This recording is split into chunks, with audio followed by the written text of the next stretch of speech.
definitely good because he brings in his own crowd. He was a standout in wrestling, especially collegiate wrestling, so he did have a fan base. He did some things over at Bellator 1FC, so he did have a crowd with him that he brought to the sport, a different type of crowd, I think.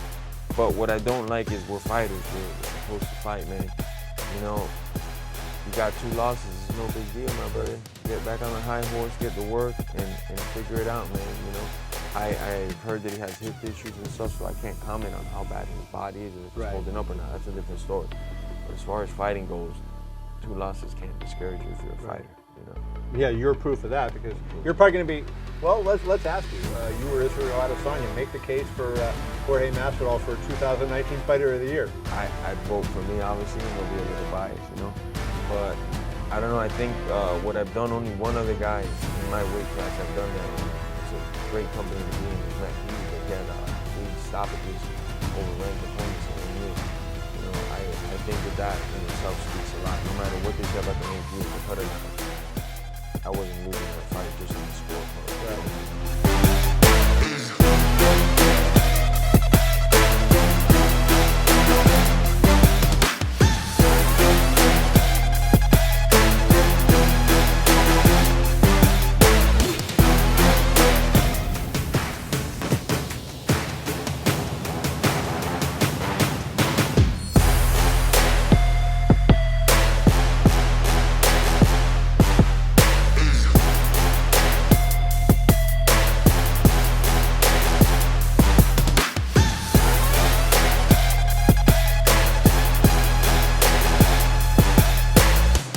Conor wants to fight, and he wants to come back, and he wants to fight 3 times in 2020, and he wants it to start January 18th. In fact, he wanted it to start December, but they had already devoted 3 title fights to UFC 245, so they said, all right, we're going to create this pay-per-view January 18th. In fact, the first pay-per-view of 2020 was actually supposed to be the February 8th card in Houston, and they created this pay-per-view for Conor. They were going to take like the first card originally, I think, scheduled for 2020 was going to be the January 25th card in North Carolina, and then they added this one only if Conor was going to be involved. And then once they committed to it, it was either going to be a fight night. There was some talk of it being in St. Louis if it wasn't Conor, and if it was going to be Conor, it was going to be in Las Vegas. It ended up being Conor versus Cerrone. This is a massive deal, obviously. Conor didn't want to fight since November of 2016, and he hasn't fought since October of last year. And so there's a couple of things that I want to address here, because I'm seeing this narrative build online, and it actually kind of bothers me. I see a lot of people saying Conor's ducking X, Y, and Z. He's ducking Justin Gaethje. He's ducking Jorge Masvidal. He's ducking Dustin Poirier. Pick a name, he's ducking that person, according to everyone online. This is an absolutely ludicrous take. And I know these days it's in vogue to hate on him. I know that's the thing that, you know, the smart marks will do. But the truth is, this is the perfect fight. This was the fight to take because this man hasn't won a fight since November of last year. Have you guys forgotten the fact that he has not won a fight in 3+ years? Have you forgotten the fact that in his last fight he lost to Khabib Nurmagomedov? You want him to fight Justin Gaethje, who's maybe 1 win away from fighting for the belt? This is smart business. This is the kind of fight that you need to take to get back on track, to get your mojo back, to get your confidence back.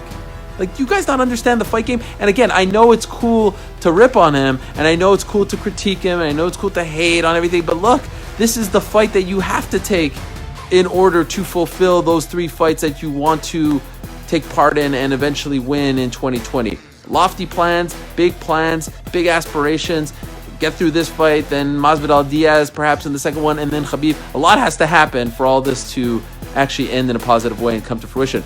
But it has to start with a winnable fight. And I want to be very clear here because I know people are going to twist these words.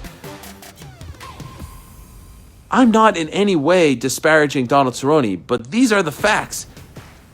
Tail end of his career, closer to 40 than he is 30, lost his last 2, got beat up pretty bad in his last 2, started the year looking great.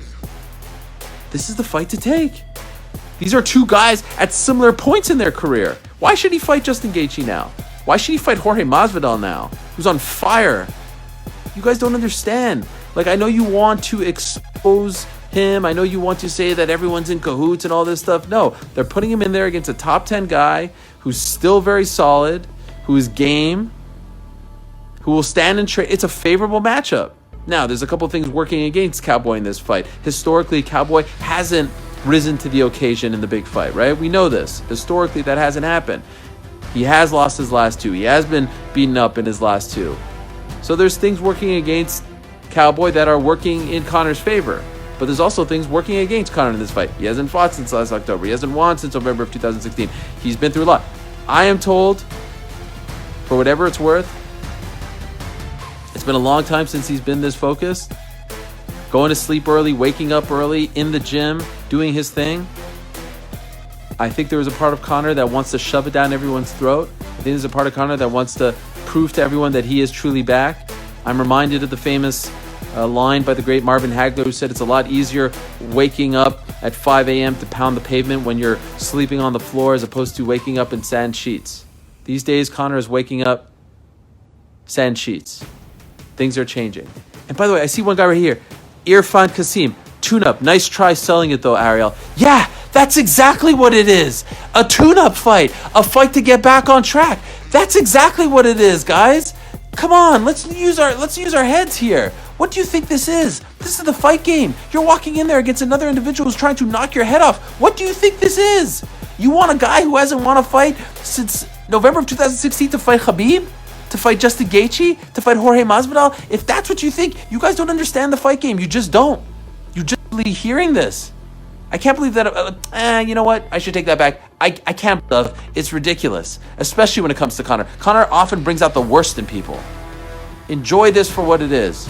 It's the return of the greatest fighter as far as draw, as far as popularity, as far as that guy coming back to try to reclaim what he once had, to try to get back on track, to try to turn back the clock, to try to get his confidence back, his mojo back. Is this still on? I wasn't supposed to do this. It's Thanksgiving. My family's not even here. I don't even know where they are. They left me. They deserted me. I'm doing this getting all riled up because there's some kids online who are like, he should be fighting Justin Gaethje. He should be fighting. He should not be fighting. If I was advising him, as I said multiple times, this is the fight. This is 100% the fight. This was always the fight. Now, I'll tell you the one thing I don't like about this fight. It's that it's happening at 170 pounds. I think at his best, Conor and Donald Cerrone are at their best at 155. I don't like the fact that it's happening at 170. I don't like that. And I'm curious to get a response as to why it is. Cerrone was all in. I spoke to his manager, Josh Jones. He told me that they got a new deal. They're very happy. This is a fight that's 4.5 years in the making. Cerrone told them, I'm finally going to get my hands on Conor, all this stuff. And when they found out 170, they were all in. It wasn't up to them. It was up to Conor. Now, why? I want to find out why. That is the answer I don't have just yet. Hopefully we'll find that out in the very near future. That's the one part about it that if I'm going to nitpick, I'll say, yeah, all right, 170, I want to know why. 155 to me is when Conor's at his best. That's when he's prime. Sometimes I worry about taking those fights at 170, adding the 15 pounds, and now maybe you're not, pushing yourself as much. Training as hard. I'm reminded of BJ Penn, GSP, UFC 94 when he went up from 155 to 170. He didn't push himself. I watched that footage when I was working on UFC Primetime. Didn't push himself. I'm not suggesting that the same thing's going to happen here, but I think historically Conor has been better fighting 155. Of course, 145 is a little tough these days. 155 seems perfect at this age. But the guy's back.